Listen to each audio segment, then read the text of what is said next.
I'm Duncan McLeod, and this is the TechCentral Show. TCS is brought to you by MTN Business. Visit www.mtnbusiness.co.za to learn more. Michael Maas is my guest on TCS. Michael is CEO of Zimi Charge, an EV charging and software specialist based in Stellenbosch. And they were recently in the news for deploying an EV charging station solution for a logistics company in Johannesburg called Bakers SA. Michael, good to see you. Welcome to the show. Nice to be here, Duncan. Thanks for having me. Pleasure. Tell me a bit about Zimi Charge, based in Stellenbosch. How long have you guys been around for? Yeah, so I started Zimi about 4 years ago. I really just saw this opportunity where the whole country and the whole world is basically shifting to electric vehicles, but people were just really struggling to charge and to access energy and to see infrastructure in a way that it can work in their business and in their lives. So started Zimi literally out of my garage. Okay. What was your background? What did you study? How did you come to this particular space? Yeah, so I studied engineering. So I'm a mechatronics engineer. I also studied at Stellenbosch. So I worked for a number of years in product management and product development. So working with large companies and small companies building products and really finding that interface between hardware and software. So IoT, which is just a really nice sweet spot for mechatronics. And I'd always been very passionate about renewables and about energy. So when I kind of went out to start my business, I just found electric vehicles fascinating, and just seeing the amount of problems there were just amounted to an amazing opportunity to start a business in the space. I haven't heard this term mechatronics before. Really? Does that mean you're robotics is the other one, yeah. You're skilled in both mechanical and electronic engineering. Yeah, so it's a blend, exactly. So it's a blend actually between mechanical and electrical or electronic engineering. Mm-hmm. So it actually combines both, and I think they started the direction almost in the 90s at like MIT is where it kind of got going. And in Japan, and then it's come over to South Africa. So yeah, it's the program and the course has been going for a while, and yeah, I think electromechanical is what they call it at UCT. So yeah, it's quite a popular one now. so when you set out to start Zimi Charge, what were you thinking? What was your plan for the company back then? And how's it changed over the 4 years? Definitely. So yeah, quite naively, I started in public charging infrastructure. I just thought that if I can go and raise a lot of money, we can put down charging stations everywhere, and the customers will come. Everybody will buy EVs and they'll just start charging and we'll make lots of money. Unfortunately, we found that in South Africa, the market is quite nascent. So, there's only about 3,000 to 4,000 EVs on the roads, and there'd already been some established players in the market as well. So as a startup starting from zero was just a very hard hurdle to cross. From all of the conversations we had in the time while we were figuring out what the business would be, we just found a really good sweet spot with private charging, so basically for fleets and logistics companies, because there's just a very big incentive for them to make the shift. So large logistics firms are having or are facing carbon pressures from their clients, right? So people need to reduce carbon quite drastically and quite quickly, and fleets are high carbon emitters. So the idea of shifting to electric for them becomes an imperative to make sure that their customers can actually reduce their carbon. And then there's also this opportunity to save costs, right? Everybody runs a business. It's about the bottom line. And EVs, again, also just present this opportunity to do both, right? Can we save the environment but also make some profit? And we just found that to be a very good sweet spot. And from there, we just kind of took off. I think when everyone thinks EV charging stations, they think, on forecourts on the highways and public infrastructure. But I don't think people realize just how big the private charging infrastructure market has the potential to become, given that it's actually logistics companies, your delivery companies. I know Woolworths is using electric vans now. They're the ones who are actually going to drive the early adoption in South Africa, aren't they? 100%. I think, again, just because the incentives are there for them to make the switch, we're seeing also a lot of the vehicle options becoming available that really work well for them. Just in comparison, I think looking at something like the US market, I think about 85% of charging there happens privately. So only 15% happens on public stations. A lot of people don't realize that. They think, well, I'm going to buy an EV now. Where are the charging stations in my area so I can keep the vehicle topped up? People don't seem to think that, actually, I'm going to charge this at home 99% of the time. Exactly. It's very rarely that you would, as a private consumer, actually need to use a public charger. You use it again when you, for example, have a longer trip that day, or let's say you do go, on holiday or something like that. For fleets as well, I mean, they just find it much more cost effective. I think it's still very useful to have public charging. I mean, that's really important also just to make people feel comfortable with range. I think there's, a really big gap in the fast charging space. So again, you don't necessarily always have, 150 kilowatts available at home. So it is really useful to have those available, but I think the opportunity very much lies in the private space. Yeah, yeah. Okay. So tell me how the business has developed over the last 4 years and what your primary focus is now and how you service your clients. Definitely. So yeah, at Zimi, we do a number of things, right? So first off, we're going to start with infrastructure. So we actually work with clients in actually performing site energy profiles, understanding how much energy they have available at their locations. And that's usually quite an important part of the puzzle, right? Because if you don't have enough power coming from your distribution board or from your location, then it's going to be a struggle, right?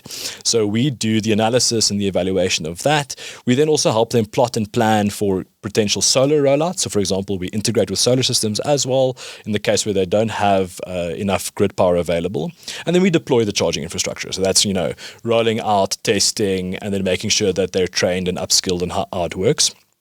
The second part of the business is very much focused on software and analytics. So our software system is fully integrated to the charging stations, to the power sources. So we, get all of the data from the energy, the cost. We help them highlight fuel savings. We help them see actual carbon reduction from the initiatives. Because they need to report on that. They need to report on it, exactly. And we present them just a really very good user interface where they can actually see these reports and these statistics which they need for their clients. Then we also tie into their telematics system. So also integrating with 3 or 4 of the largest telematics systems in South Africa to track everything from distance, energy consumption, etc. So the way that you have to think about an electric fleet versus a fuel fleet is that you now have to consider things like kilowatt hours. You have to consider things like time to charge and how that really affects your operations. And that's where Zimi steps in and just really helps to service the clients.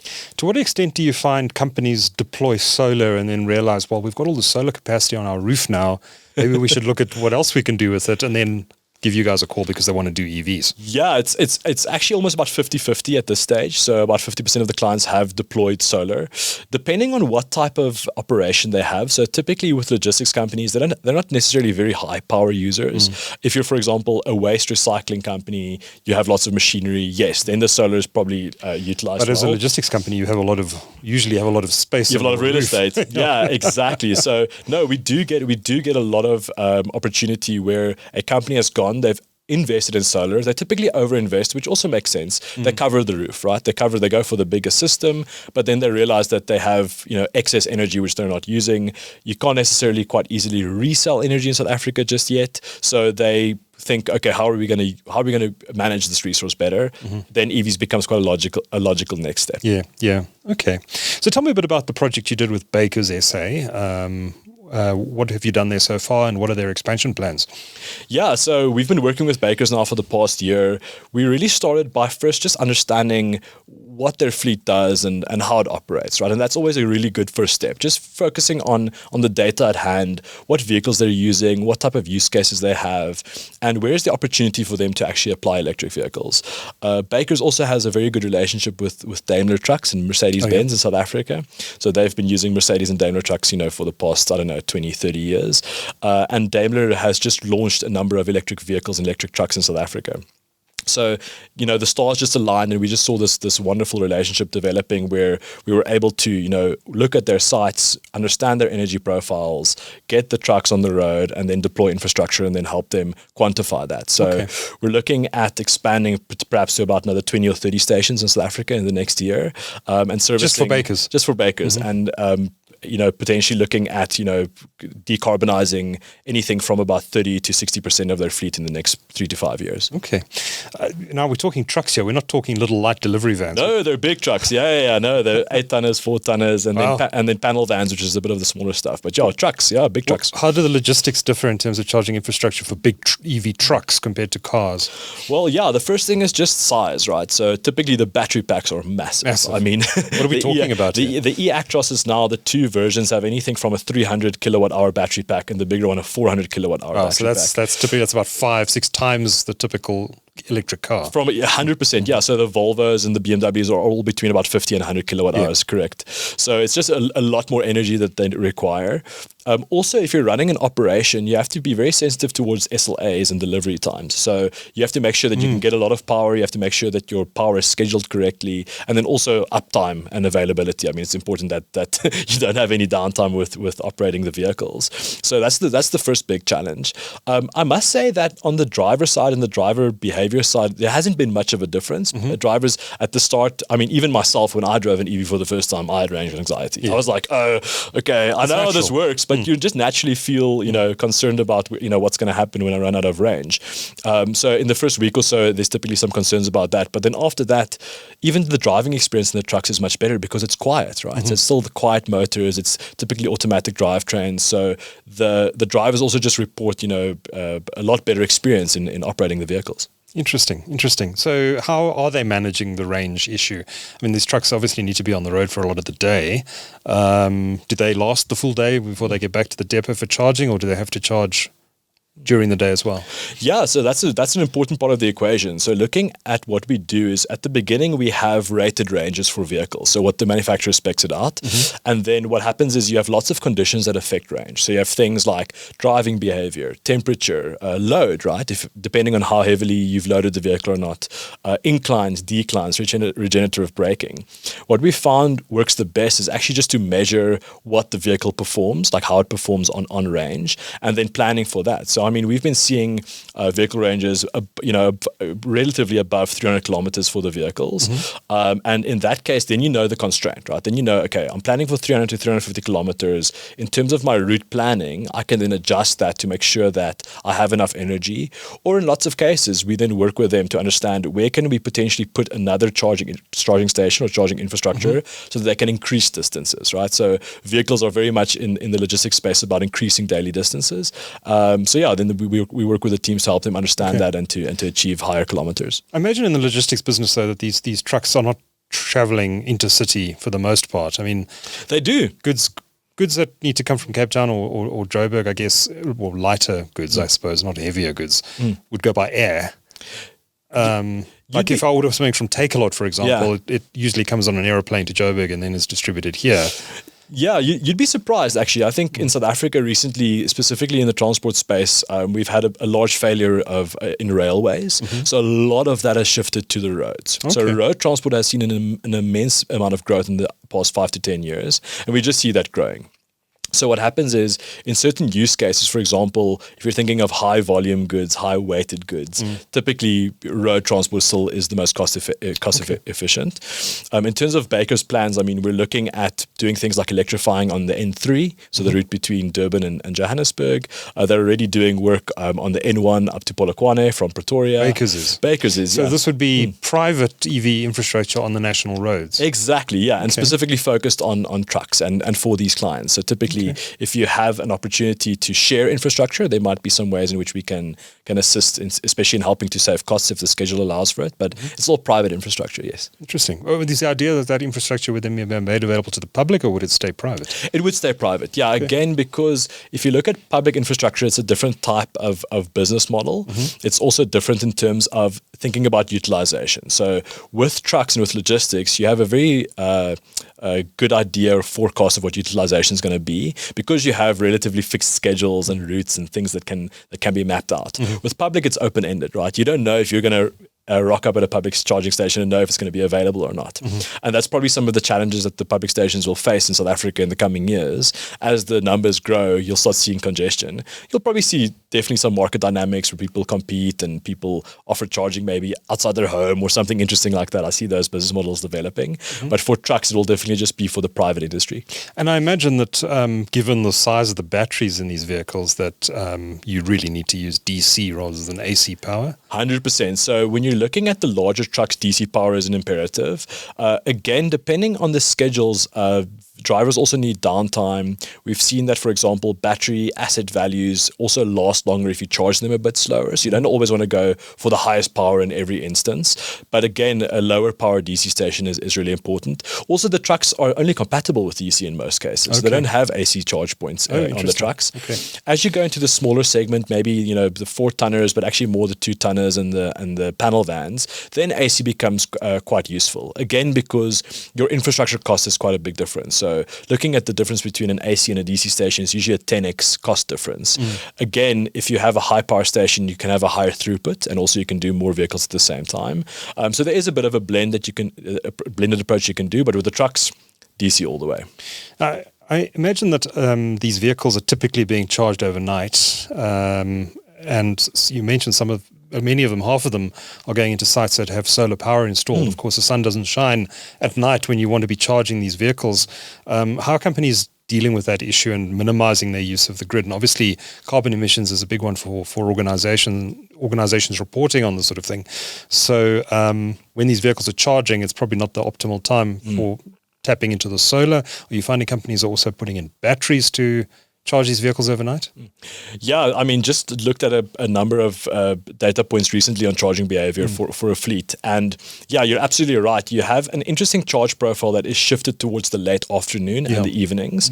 You do see a lot of top-ups for loading and unloading during the day. So that's also quite an interesting opportunity for charging. So it does sometimes happen quite often over lunchtime, which is peak solar, and that's perfect for them. In lots of cases, we work with the fleets to actually start planning out something like solar products. So we have some solar partners that work with us where we actually help them integrate solar and battery banks into their systems. We're busy with a number of projects on that side now. In lots of cases, some of the larger corporates that we've worked with have really already overinvested in battery storage as well, because they're catering almost for the future of their energy use. So they're thinking, okay, I can't necessarily resell my energy. I want to store as much of it and then use it where it will be needed. So we've seen in lots of cases they have made that investment. And luckily, solar and battery power, if you structure it in a way where you do, PPAs and leases, are becoming very cost competitive with Eskom. So in lots of cases, it makes even more sense just to add more battery bank storage, capitalize on the energy that you're creating yourself already during the day, than paying Eskom and necessarily also being tied to their fee increases, which is astronomical in the next couple of years. Presumably, though, as the market is deregulated and liberalized, we're going to see different pricing tiers depending on the time of the day. For example, it might make sense for Eskom, which generates most of its electricity through coal-fired power stations, where you're not seeing much demand, say, between midnight and 5 a.m., for them to cut the price at that time, like the cell phone operators do. Calls after midnight are a lot cheaper, or they offer double promotions for the small hours of the morning when most people are sleeping. And I presume it would make sense to kind of spread out the load over the day and to offer cheaper tariffs in the middle of the night when EVs could be charged, for example, in a fleet. Definitely. I mean, this is like something that I'm so passionate about, because I think this energy equation is just really interesting when you bring electric vehicles into the mix, right? So we've recently been awarded a grant R&D project where we're going to be working on what's called vehicle-to-grid technology. So actually taking the power from the vehicle batteries, pushing them back to the location and the grid. And you're absolutely right. When you look at the market dynamics of something like time-of-use tariffs, you really see this opportunity to lower costs even more, right? And again, I think like even with Eskom's recent improvements, I think we shouldn't just neglect or throw away the grid as part of the equation. It's an important part of the backup, and also, as you said, like you have the opportunity to charge at lower tariff time. So typically what we'll do is we'll then make sure that we schedule charging accordingly. And again, depending on the fleet's needs, some fleets have the opportunity where the vehicles are only busy during the day. They have the night. That makes a lot of sense, driving down costs. But in lots of cases, that asset needs to run, so they need to get charged up quickly. Okay. Do you see yourself getting into the public charging infrastructure market at some point, or is it are you happy to focus on private? Interestingly enough, because we started there, I still have quite a soft spot or a sweet spot for it, because it's just also a very interesting business model. And again, it's not a significant change in the way that we set up our technology and our infrastructure. I mean, it's quite similar. So you could do it. We could too much tooling. Yes, exactly. Yeah, we could. Yeah, quite easily shift in that space. I do think, however, in South Africa, we've got some wonderful public infrastructure providers. I mean, Rubicon and Gridcars have already put down a significant amount of public charging infrastructure, and now the market has to grow, right, for that to be successful. I do think, however, a space that we have started working in now is private home charging. So if you're a consumer, we've just found that it's from the feedback from early users is that they've just really struggled to get a charger at home, which sounds so simple. Like it's something that you should just be able to buy online. So we're just busy with our launch now in early Feb for an online store where a user can just quite easily go and buy a charger, book the installation. Our team will take care of everything, and you'll also get access to the roaming partners on the public networks. It's not something you can install yourself. No. Unfortunately, you do need an electrician. Yeah, you do need a qualified electrician to do that. And then, I think that's for me is a bit more of an interesting space at this stage. I do think, however, if there are opportunities with some of our partners or some of our OEMs where they're looking to expand into the public space, for example, if they have opportunities to offer public charging or maybe even semi-public charging at offices, office parks, at truck stops, etc., we'd definitely be willing to look at that. But that's not our focus for now. Yeah. You've spoken about the Baker's deployment, and that's in the logistics industry. Which other industries are you seeing demand in? Yeah, I mean, recycling and waste management, that's a very interesting one as well, typically also because they're very much focused on sustainability. So there's a very nice incentive alignment there for ensuring that their fleets are also going carbon neutral. We're seeing lots of interesting conversations happening in the people transport space, so for private transportation services. Again, I think people are usually begrudgingly having to manage vehicles on their fleet for employees, not because they don't want to offer the service, but because managing vehicles is if you're not a logistics provider is a bit of a schlep. So they're definitely looking at moving to electric to bring down costs. We're seeing in the private space also for companies and corporates offering charging to employees as an incentive. I think there's been a bit of a shift of getting people back to work, getting them to actually come into the office. That's kind of changed in the past year or two, which is good for us. And they definitely see this as an opportunity to also help reduce their carbon impact and offer their employees a significant benefit on reducing their transport costs. We've seen in Kenya there's been a big uptake in e-bikes, electric motorbikes. And that's being driven in the ride-hailing space as well, also in the delivery market. In South Africa, where we see Checkers 6060 and all these delivery motorbikes on the road all the time, becoming a bit of a menace, if you ask me. But they're all on petrol-powered motorcycles. Do you think the ride-hailing and the last-mile delivery market, specifically around motorbikes, is going to switch electric at some point? For a large part, it's probably the most mature market in South Africa at this stage. I mean, you've got wonderful companies. You've got Nova Machina, you've got Green Riders, Mellow Vans, you've got Volternative, all with different forms of business models. But the two-wheeler and three-wheeler space has been really hot in South Africa, and I think that they've seen also quite a significant cost saving also for the drivers on that side.